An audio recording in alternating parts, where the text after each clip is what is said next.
I'm praying to God that the two of the three movies that I'm reviewing will fade from my memory as soon as possible. So, the story to this is that the movie takes place shortly after the first movie.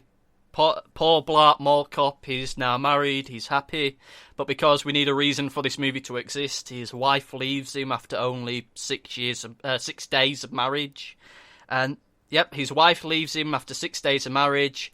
Then his mum gets hit by a milk float and dies. He becomes very, very miserable. The audience is very, very miserable. Then he gets invited to do a conference in Las Vegas.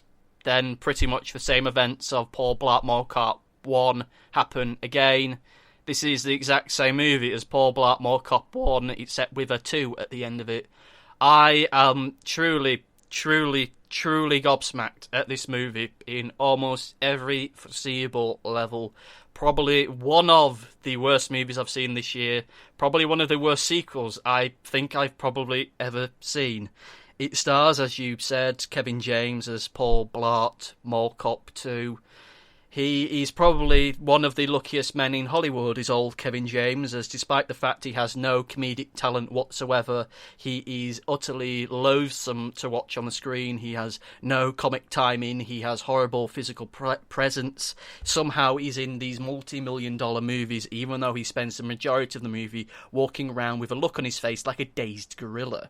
The majority of the humour within this movie is just him wandering about and falling over.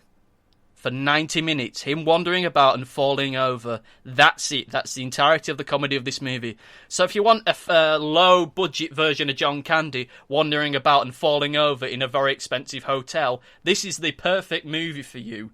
I am truly astounded by this movie, as not only is majority of the humour just him falling over, most of the falling over stuff is now done with CGI. So now we're in a stage where slapstick comedy is being done with CGI.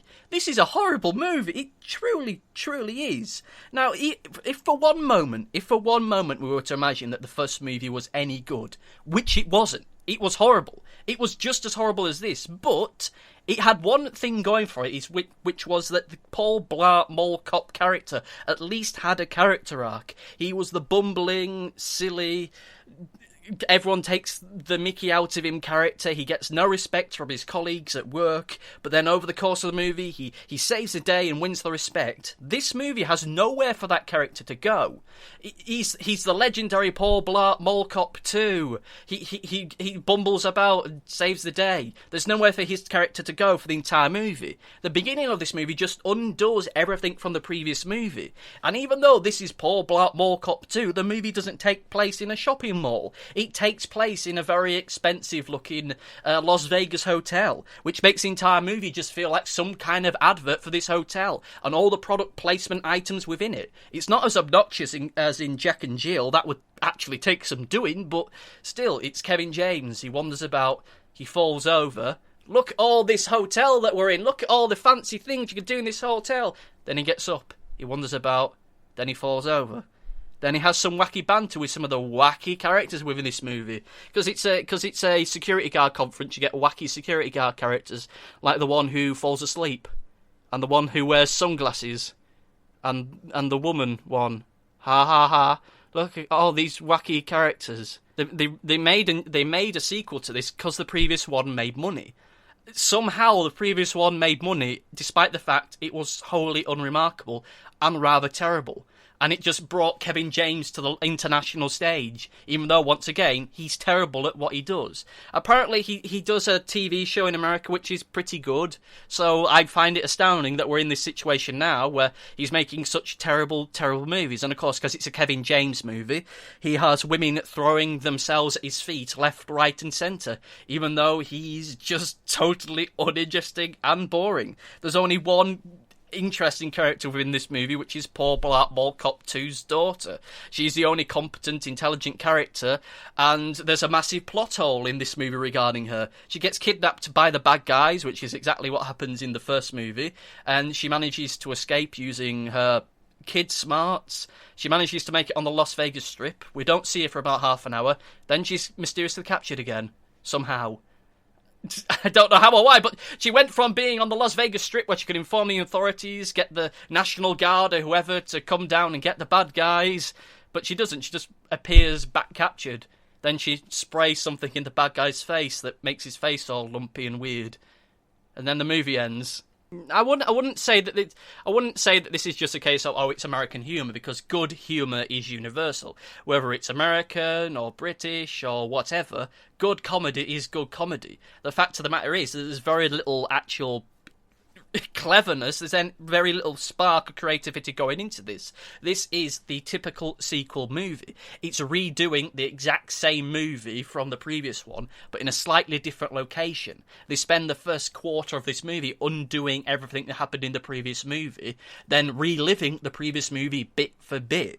It made money in America because evidently there was nothing better on at the time, and Adam Sandler has his fingers all over American cinema, so it became a big hit. It sold a lot of money, and it seemingly is just to appeal to people who are, to be honest, idiots. The people that laughed the loudest at the screening I was at were the people that appeared 10 minutes before the end of the movie. Then when the credits rolled up, they were confused why the movie had ended so quickly. Which genuinely happened. 10 minutes before the end of the movie, when we're having the big final confrontation with the bad guys and very limp CGI slapstick is happening, a family of about 6 people walk in, shouting, bawling, giggling to themselves with giant boxes of popcorn and massive trailer-sized drinks. They clap down in the chair, cackling and joking with one another about, I really like these Paul Blart Mall Cop movies.